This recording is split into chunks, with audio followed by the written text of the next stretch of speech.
Welcome back नाजरीन। हम बात कर रहे थे कि क्या कालाबाग डैम की तरह जो 6 नहरों का मसला है, मंसूबा है, वो हमें हमेशा की तरह दफन हो गया।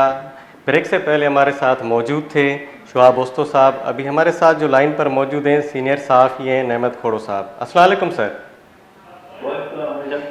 नहमत खोड़ो साहब, आप बताएं, सारी सूरत हाल आपके सामने है। बबलो धरना, सियासी तहरीक और जो लोगों का पार्टिसिपेशन, फिर उसके बाद हंगामी सीसीआई इजलास, इस सारी सूरत हाल को हम दो पहलू पे बात करेंगे। एक तो सियासी सूरत हाल को आप बताएं कि आपने क्या देखा, इस सियासी तहरीक को कैसे देखते हैं। दूसरा, लीगल एस्पेक्ट क्या है जो सीसीआई में ज़ाहिर किए गए और लोगों को अभी तक इस बात पे रिजर्वेशन है।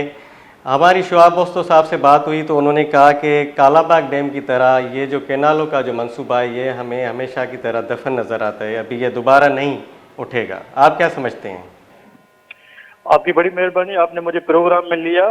सबसे पहले मैं सिंधी कौम को, सियासी समाजी कारकुन जो है, कौम परस्त, वतन दोस्त, सिंध दोस्त, नौजवान, शागिर्द और बच्चे, स्कूल के बच्चे, जी पूरी कौम को, स्पेशली वकला को, डॉक्टर्स को, वो जो बाज़मीर और गैरतमंद सहाफ़ी है जो आवाम के हुकूक की बात करते हैं और अपने वतन के साथ खड़े होते हैं, मैं उनको सलाम पेश करता हूँ, खराज तहसीन पेश करता हूँ कि उनकी तहरीक ने एक जालमाना रवश अख्तियार किए हुए हुक्मरानों को और उनके पीछे खड़ी हुई ताकतों को झुका दिया और एक टेम्पररी ही सही, आर्जी ही सही, मगर हमें कामयाबी मिली। और ये कहना मैं जरूरी समझता हूँ इस मौके पे कि ये कहना कि वकील कामयाब हो गए और बाकी सब नाकाम हो गए, इस तरह की सोच जो है वो भी बहुत ही मनफी सोच है, कोई अच्छी सोच नहीं।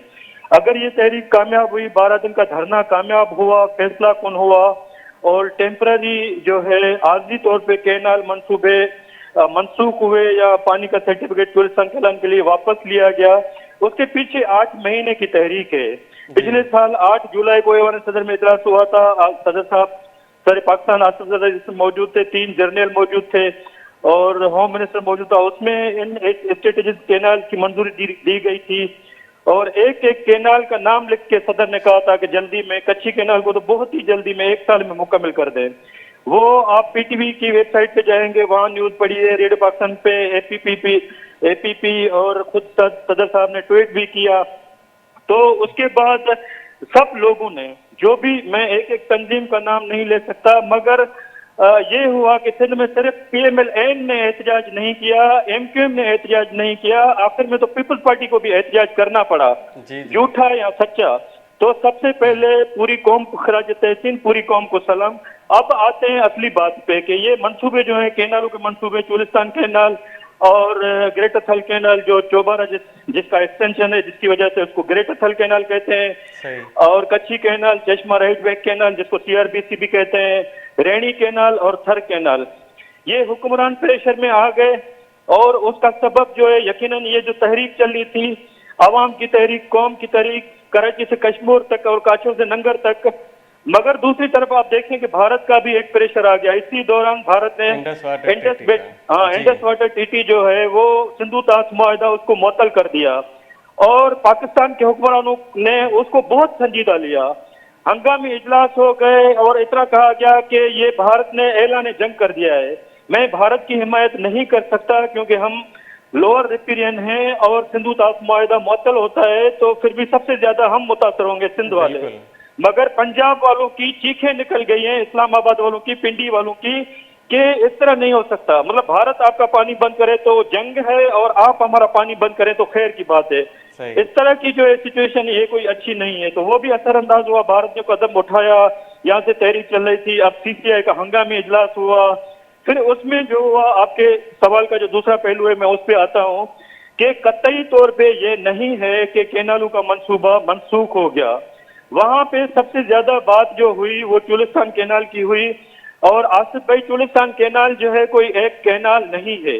चुलिस्तान कैनाल और इरिगेशन सिस्टम है जिसमें 2 बैरेजेस बनने हैं, जिसमें 3 डैम्स बनने हैं, जिसमें 3-4 जो है वो सिमालर और लिंक कैनाल जो है वो बनने हैं।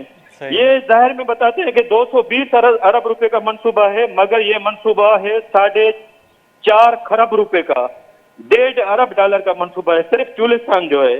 जी। उसका जिक्र निकला और इरसा को कहा गया कि ये जो है सर्टिफिकेट वापस लिया जाए और मजीद जो है कंसल्टेशन की जाए। प्लानिंग डिवीजन को ये कहा गया कि मजीद कंसल्टेशन की जाए।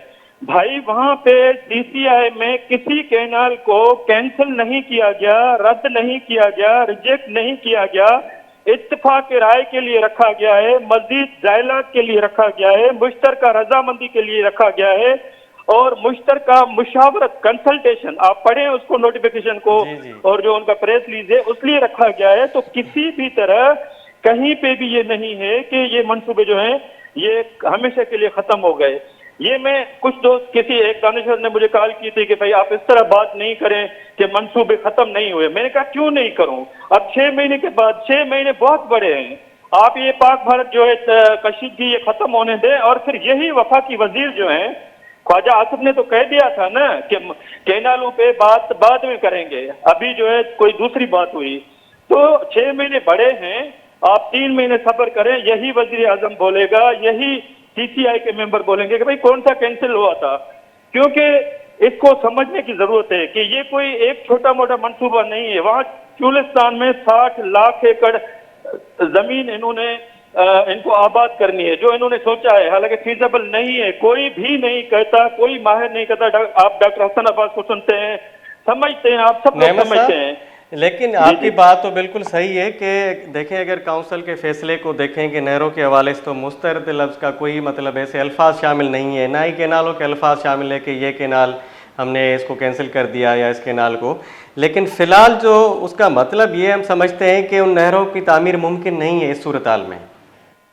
मैं उसी पे आता हूं कि एक मंसूबा उनसे उनके लिए इतना मुफीद है कि आप तस्वर, उनके लिए इतना मुफीद है कि आप तस्वर नहीं कर सकते। उनका ख्याल है कि हम हर साल जो है ना वो 5,000 अरब रुपए कमाएंगे चुलिस्तान से, 60 लाख एकड़ से, ठीक है, हर साल 5,000 अरब।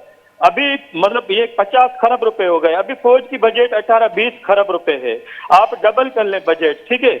और दूसरी बात ये कि थल कैनाल जो है वो तो कारपोरेट फार्मिंग में आता ही नहीं, वहां पे तो पहले ही उनको जमीनें दी हुई हैं, उसका तो वो थल कैनाल तो बना हुआ है ना, उसका वो कहते हैं कि 1991 वाला जो अकॉर्ड है उसमें जिक्र है, उसमें पानी दिया गया है, मगर उसमें पानी कोई 4,500 क्यूसिक जो है एलोकेट किया गया था। अब उसको बढ़ा के चौबारा ग्रेटर थल कैनाल में तब्दील कर रहे हैं तो उसका पानी 8,500 क्यूसिक हो जाएगा, उसका तो जिक्र ही नहीं है, वो तो समझो मनसूख होना ही नहीं है इनकी नजर में। अवाम जदोजहद करे, कौम जदोजहद करे तो जरूर होंगे। हम समझते हैं कि ये पाकिस्तान के दुश्मन मंसूबे हैं। जिस तरह भारत सिंधु ताश माहे को मुअत्तल करके सिंधु को सुखाना चाहता है और पूरे पाकिस्तान को ऋणपट रेगिस्तान में तब्दील करना चाहता है, तो ये भी मंसूबे इसी तरह खतरनाक है, चाहे थल कैनाल का हो, चाहे चुलिस्तान का हो, चौबारा का हो, जलालपुर का हो, आपको लगता है कि ये मंसूबा अभी दफन नहीं हुआ, 6 महीने के बाद ये दोबारा मसला उठ सकता है? आसिफ भाई, इन लोगों ने समझा हुआ है कि इससे हमारी मईशत ठीक होगी। जीपीआई ग्रीन पाकिस्तान इनिशिएटिव, उसके पीछे जो SIFC है, स्पेशल इन्वेस्टमेंट फैसिलिटेशन काउंसिल, ये सब उनकी माँ है, उनकी माँ जिंदा है, उनका बाप जीपीआई जिंदा है, तो मंसूबे जो कैसे खत्म करेंगे?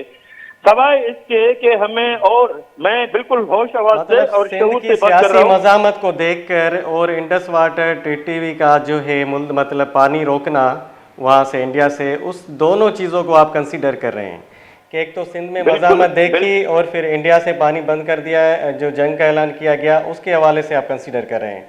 लेकिन इम्कान मौजूद है, आप कह रहे हैं कि फ्यूचर में नहरें बनने का इम्कान मौजूद है। मैं कहता हूं, बिल्कुल क्लियरली कहता हूं कि सिंध में जो तहरीक चली और बलूचिस्तान के जो हालात हैं, KPK के जो हालात हैं, ट्राइबल एरियाज के जो हालात हैं, अभी इंडिया ने जो ये हरकत की है, उसकी वजह से कौमी सलामती को संगीन खतरा था और संगीन खतरा है। इसलिए ये थोड़ा पीछे हट गए हैं, इन्होंने रिजेक्ट नहीं किया, कैंसिल नहीं किया।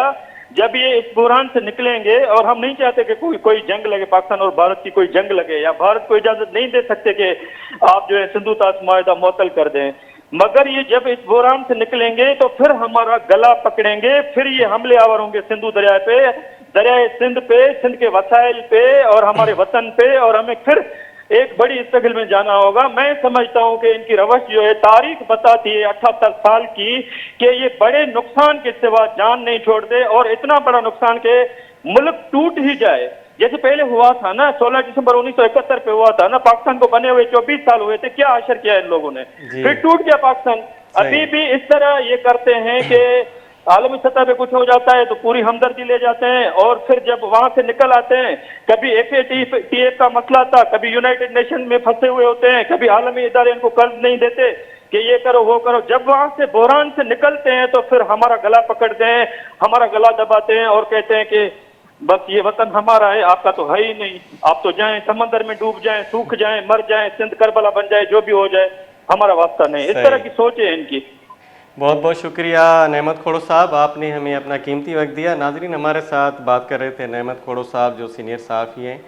उनका कहना था कि अभी जो बहरान है, रियासती बहरान की वजह से जो ये कैनालों का जो फैसला वापस लिया गया है CCI में, अभी ऊपर से इंडिया से भी पानी बंद करने की जो धमकी दी गई, और हमारी पाकिस्तान हुकूमत ने कहा कि हम हालात जंग में हैं, और उसी सूरत हाल को देखकर इनका कहना था कि ये जब हालात ठीक होंगे तो ये नहरें दोबारा बनाने का वो फैसला हो सकता है सामने आ जाए, क्योंकि अभी तक वो पाकिस्तान 2-3 चीज़ों को देख रहा है। एक तो बलूचिस्तान की सूरत हाल है, KPK की सूरत हाल हमारे सामने है, दूसरा ये इंडिया से जो हालात जंग की सूरत हाल में हम जा रहे हैं। तो इस सूरत हाल में अगर ये नहरों का मंसूबा होगा बनेगा तो इंटरनल यूनिटी का सवाल पैदा होता है। अगर इंटरनल यूनिटी नहीं होगी तो हम ये सारी चीज़ें कैसे कर सकते हैं। इनका ये भी कहना था कि ये जो प्रोजेक्ट है ये फ़िलहाल मुलतवी किया गया है, और जैसे ही हालात बेहतरी की तरफ जाएंगे तो ये कैनाल दोबारा बन सकते हैं। नाज़रीन, हम यहाँ पे लेते हैं एक मुख्तसर सा ब्रेक।